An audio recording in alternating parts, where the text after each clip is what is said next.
Recebi um e-mail interessante aqui, que é lá de Campo Limpo. A Ivone, ela falou sobre o sinal da cruz. Perguntou como é que surgiu e o que significa o sinal da cruz. Ela mesma já fez a pergunta e já deu uma resposta muito interessante que eu vou fazer questão de partilhar com vocês. Padre Fábio, sua bênção. Sei que, como eu, muitos católicos têm dúvidas ou simplesmente não sabem o verdadeiro significado do sinal da cruz. E gostaria que o Senhor comentasse sobre isso. Qual o significado, como surgiu? De maneira bem simples, já ouvi que quando nos persignamos, nos marcamos com a cruz na testa, o significado é livrar a nossa mente dos pensamentos ruins, negativos, pensamentos desanimadores. O sinal feito em cima da nossa boca significa poupar a nossa palavra de magoar quem nos ouve. E o sinal feito sobre o nosso peito é o de proteger o nosso corpo e o nosso coração de todos aqueles que nos quiserem fazer o mal. E que este mal jamais parta de nós mesmos. Acredito que o formato do sinal é um lembrete da cruz de Cristo representativo na Trindade. Através da fé em Jesus Cristo e sua morte na cruz, a salvação é estendida como presente a toda a humanidade. A Trindade é a doutrina essencial e a divina natureza de Deus. Deus existe em 3 pessoas distintas. E ao fazer o sinal de Deus, colocamos a nossa vida debaixo da proteção de Deus e passamos a agir com o poder do Pai, do Filho e do Espírito Santo. Creio que com suas explicações sempre sábias aprenderemos um pouco mais sobre esse rito tão importante da nossa igreja. Um grande abraço, Ivone. Oi, Ivone, muito obrigado, minha filha. Além de você fazer uma pergunta pertinente, você já nos proporcionou uma reflexão muito simples, mas ao mesmo tempo é o que a gente precisa mesmo entender, né? O sinal da cruz, ele é a abertura, digamos assim, é um momento onde nós invocamos a Trindade para tudo aquilo que nós vamos celebrar. Então a ritualidade cristã começa sempre com o sinal da cruz. Em nome do Pai, do Filho e do Espírito Santo. Amém. Então, nós estamos cruzando sobre o nosso corpo este sinal santo. Rito. O que é o rito? É um gesto que nós fazemos, né, humano, que quer nos colocar numa perspectiva divina. Isso é muito interessante. O símbolo faz parte do rito, né? O que é o símbolo? Uma realidade que me sugere outra, superior, além. Então eu tenho um papel onde eu tenho um desenho. Aquele desenho, de alguma maneira, ele exerce um poder simbólico, porque ele condensa uma situação. Uma fotografia, por exemplo. Uma fotografia é um símbolo. Por exemplo, esse logo aqui, Direção Espiritual, né, que a gente vê na abertura do nosso programa. É um símbolo que nos lembra o programa. Esse símbolo é o programa? Não. O programa é a vida que nós partilhamos aqui, é o contexto das histórias que nós contamos. Ele é muito mais que um símbolo. Mas aquele símbolo, toda vez que nós olhamos para ele, nós nos recordamos do grande significado que está por trás dele. O sinal da cruz é mais do que um símbolo da fé. Ele tem, claro, se você vê uma cruz, você vai ver um símbolo. Aquele símbolo, ele quando traçado sobre nós, ele vira um rito. Eu estou iniciando uma ação ritual, onde eu vou viver esse encontro com o Pai, com o Filho e o Espírito Santo. Então, quando eu faço o sinal da cruz, eu estou invocando a ação trinitária, porque a igreja nos ensina que toda a ação sacramental, isto é, toda a ação de Deus por meio dos sacramentos, ela é sempre uma ação trinitária. Você já viu que na missa, toda a oração da liturgia eucarística, dentro da missa, não só na liturgia eucarística, em todo o contexto da celebração. Toda vez que nós fazemos uma oração, nós terminamos: por Jesus Cristo, que convosco vive e reina na unidade do Espírito Santo. Então eu dirijo a minha prece ao Pai e faço essa prece a partir de uma invocação que também traz o Filho e o Espírito. Tudo isso nós os pedimos, ó Pai, por Jesus Cristo, vosso Filho, que convosco vive e reina na unidade do Espírito Santo. É que, na verdade, a teologia da Trindade é uma teologia que exige muito. Ela não é uma explicação fácil, simplória, não. Ela exige muito de nós. Então, nem sempre a gente consegue fazer o povo entender a teologia da Trindade, a teologia trinitária. Mas a gente pode, a partir de exemplos simples, né, a gente pode fazer as pessoas se aproximarem deste belíssimo significado. Deus é um, mas são três. Né? Deus é uno, mas é trino. São três pessoas, mas numa só união. São três ações distintas, mas ao mesmo tempo em comunhão.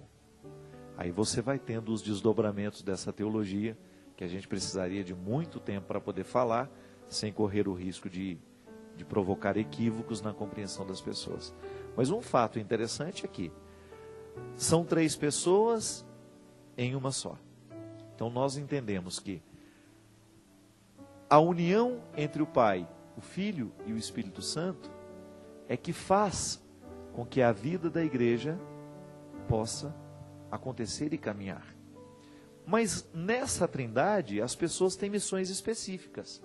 A missão específica do Pai é criar, a missão específica do Filho é salvar, e a missão específica do Espírito é santificar. Então, quando eu invoco essa Trindade, eu estou então reconhecendo que eu estou sob o poder criador de Deus, sob a ação salvífica do Filho e sob a ação santificadora do Espírito. Porque a criação não terminou. Isso é fantástico de analisar. Deus continua criando o mundo. Deus continua me criando a cada dia, a cada instante que eu recebo a vida, que eu que eu vou inflar os meus pulmões de um novo ar. Eu preciso acreditar que a criação está acontecendo novamente. Eu estou sendo agraciado pela vida. E essa vida está sob a santificação do Filho, porque eu sou um batizado. Eu vivo a dinâmica do Cristo em mim. Você já deve ter me escutado falar tantas vezes, né? Que a vida cristã é esse deslocamento que nós fazemos de Adão para Cristo. Eu preciso deixar a minha condição de Adão e alcançar a condição do Cristo. Eu preciso ser semelhante a Jesus.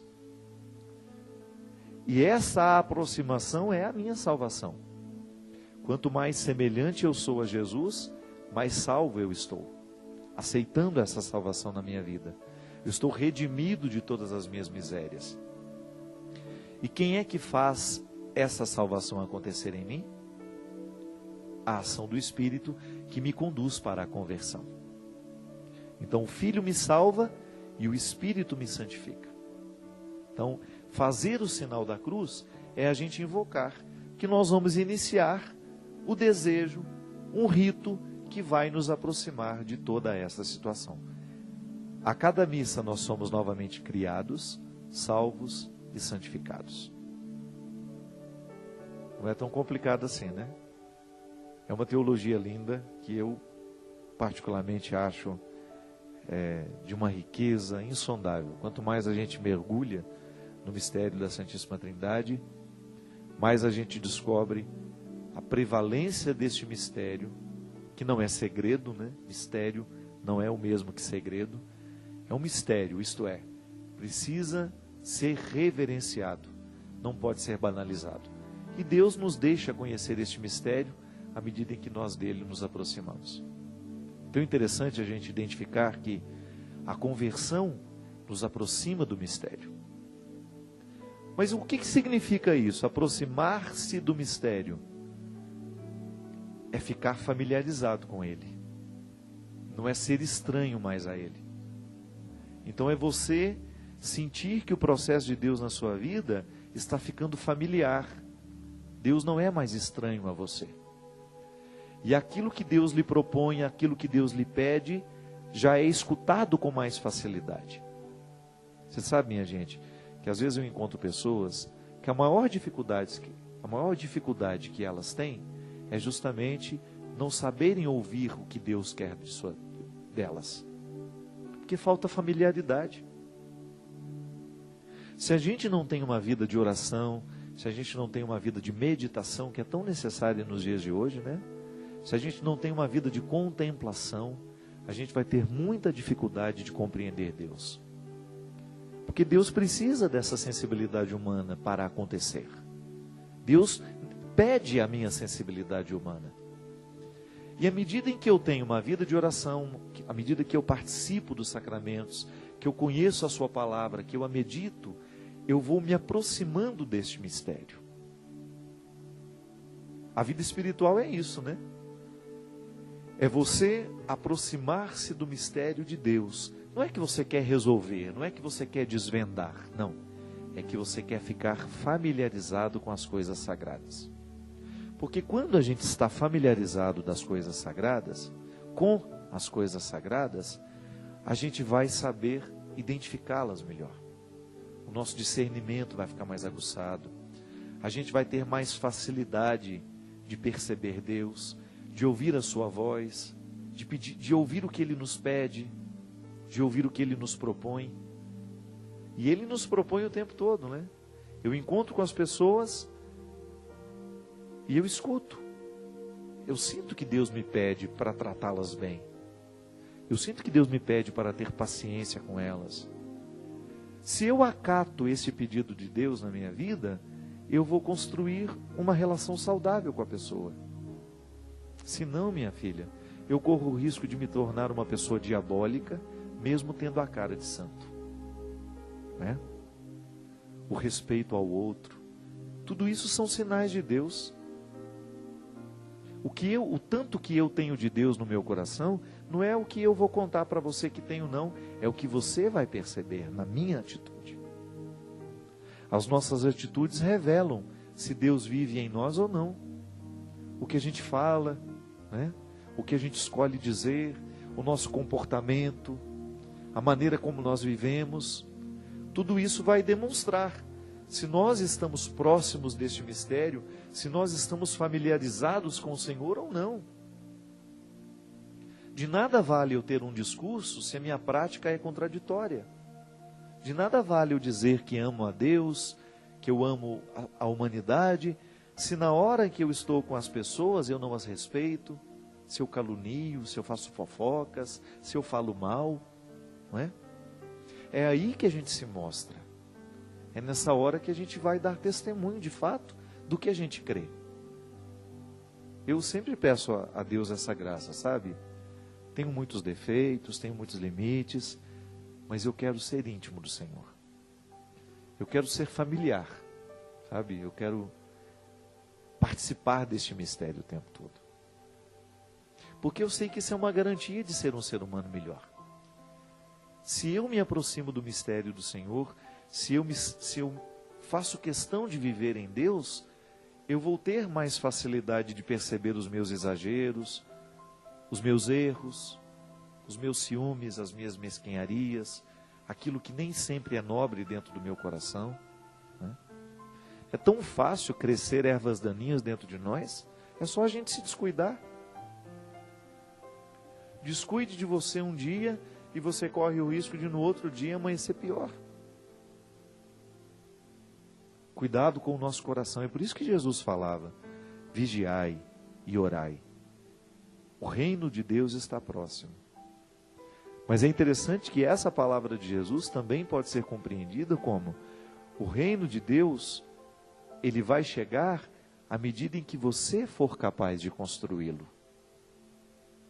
Então a minha atitude pode antecipar o reino dos céus.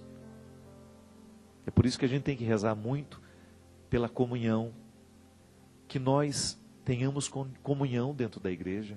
É tão feio você identificar na sua comunidade que as pessoas, ao invés de serem irmãos, amigos, eles são quase que opositores um ao outro, né? Já falei isso aqui. Quantas vezes eu vi dentro das sacristias, gente, um clima tão diabólico entre equipes de liturgias que brigavam entre elas, que disputavam entre elas. Quantas vezes lideranças diabólicas dentro da igreja, prejudicando o outro, agindo de má fé. Meu Deus do céu, que religião pode ser essa? Isso é um contra-testemunho. Às vezes ser ateu é melhor do que ter essa religião. Um ateu bom, né? Um ateu que não faça mal aos outros, né? Eu não sei, às vezes eu tenho muito receio de que a gente use máscaras e que a gente se proteja atrás dessas cavernas que a religião nos permite.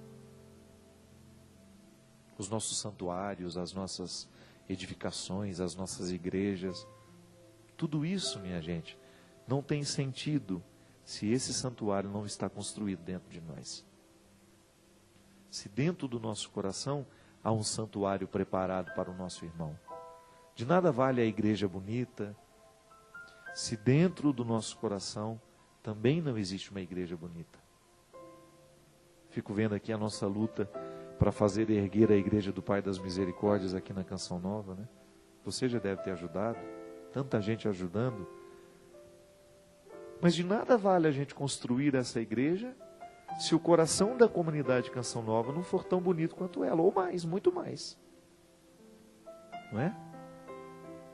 E eu vejo aqui, sobretudo os que eu tenho proximidade, não estou puxando a farinha aqui não, é porque eu vejo muita sinceridade nesse povo aqui, por isso que eu estou aqui, por isso que eu dou minha vida aqui, por isso que eu faço questão de ajudar aqui, porque aqui na Canção Nova eu encontro o tempo todo pessoas que têm um coração muito bonito, muito sincero, muito verdadeiro diante do Senhor. Sabe, isso é fundamental. Uma igreja cresce, a igreja cresce à medida em que as pessoas estão dispostas a terem um coração santuário. Então, antes do povo entrar e sentir a presença de Deus no santuário do Pai das Misericórdias, o povo tem que sentir a presença de Deus no nosso coração. As pessoas que estão ali servindo um cachorro-quente, vendendo um sanduíche, aqui dentro da nossa estrutura. Cada membro da Canção Nova tem a consciência de que a primeira vocação que o Monsenhor Jonas Abib colocou para todos eles, para isso essa comunidade existe, é para resgatar almas para o Senhor, para Deus. Mas como é que nós resgatamos uma alma? Com a palavra? Nem sempre. Com sorriso, com acolhimento, tratando bem. Eu vejo como aqui tem gente especializada em tratar bem as pessoas. Como aqui eu encontro pelos bastidores da Canção Nova pessoas comprometidas com a bondade, com a verdade do Evangelho. É o que a gente precisa. Independente de qual seja a nossa religião, você que é evangélico, eu sei que tantos evangélicos me assistem. Muito obrigado pela confiança. Sei que pessoas que não têm religião também me assistem. Obrigado pela confiança. Faça o seu coração ser um santuário. Transforme o seu coração num lugar de beleza, de bondade, de verdade, de amor, de respeito. De nada vale, minha gente, a gente ganhar o mundo se a gente perder o próprio coração. Você sabe que essa é a frase que Deus falou nos meus ouvidos desde o primeiro momento em que eu tive a oportunidade de ultrapassar os veículos de comunicação católicos. Quando Deus me colocou na oportunidade de estar nos grandes meios de comunicação, foi a graça que eu pedi a Ele. Senhor, de nada vale o Senhor me dar a oportunidade de ganhar tantos espaços, se eu perder o meu coração. É por isso que eu não admito de maneira alguma que alguém atente contra o meu sacerdócio. Pode atentar contra mim, pode não gostar de mim, mas não atente contra o meu sacerdócio, porque eu sei o tanto que eu luto para preservá-lo. Eu sei o tanto que é sagrado para mim estar aqui e falar com vocês. Eu sei o tanto que eu preciso sofrer diariamente com uma carga de trabalho pesada. Minha missão não é fácil. Mas por quê? Eu acredito verdadeiramente que Deus está em mim, Deus está agindo em mim. E os testemunhos que eu escuto por onde eu vou, eles são o suficiente para que eu me mantenha firme, para que eu não desista de fazer o que eu faço. E se hoje eu pudesse resumir a minha missão, eu diria que o meu principal objetivo é construir um santuário dentro de cada pessoa que passar por mim. E o meu aqui, que eu quero que seja grande para caber muito, mas muito mesmo a presença de Deus na minha vida. Quero que a construção do nosso santuário aqui, do Pai das Misericórdias, seja apenas um detalhe, um símbolo do que é o coração da Canção Nova. E do que nós pretendemos com essa obra aqui. Nós queremos fazer bem a você. Não é nenhuma vaidade nossa aqui. Mesmo porque seria uma imbecilidade nossa pagar o preço que a gente paga, tão alto que a gente paga, de cansaço, de luta, de tristeza muitas vezes, de situação terrível, humanamente falando, para manter uma vaidade no ar. Não há vaidade nesse mundo que vale, minha gente. Não há nenhum sucesso neste mundo que valha o sofrimento que a gente passa. Agora eu vou dizer uma coisa. O testemunho que você nos dá de que sua vida está ficando melhor, porque a Canção Nova está te ajudando, ou porque em algum momento da sua vida Deus entrou na sua história e modificou o seu jeito de sentir, o seu jeito de interpretar as suas perdas, o seu jeito de interpretar os seus sofrimentos, porque a Canção Nova foi presente na sua vida, aí sim, isso para nós vale a pena. Os números de livros e de CDs, de DVDs que nós vendemos aqui, para nós não é nenhuma vaidade, é responsabilidade. E nós queremos resguardar isso, porque o dia que a gente se desprender disso, a gente pode ter até aspecto de santos, mas nós seremos sepulcros caiados. E nós não pretendemos ser isso, não. Nós não estamos vivendo para ser sepulcros caiados. Nós não queremos ser. Não queira também. A gente sabe que em muitos momentos a sua vida também não é fácil. Sua luta não é brincadeira. Eu sei que você também tem que dar conta ao seu modo, no seu contexto, na sua história, de tantas dificuldades que são próprias do seu coração também. Hoje, dia de refletir sobre a vida, reflita sobre a sua história. Desculpe, dia de refletir sobre a morte, reflita sobre a sua vida. Como é que está o santuário do seu coração? Como é que está o seu jeito de ser? Como é que está o seu jeito de viver? Faça as reformas que tiver que fazer. Aproxime-se de Deus. Permita que o Senhor lhe aconchegue nesse mistério. Seja familiar dele. Seja familiar à voz do Senhor, para que quando ela falar aos seus ouvidos, você tenha condições de identificar. Porque às vezes a voz de Deus está misturada no meio de muitas outras. Só vai escutar e saber que é a voz dele aquele que está familiarizado com ele. Desejo, do fundo do meu coração, que você saiba de cor a voz do Senhor. Para que quando ele falar com você, você não ter dúvida e acatar aquilo que ele diz, que ele lhe diz, aquilo que ele lhe pede. Derrame sobre todos nós a bênção do Deus Todo-Poderoso, Pai, Filho e Espírito Santo.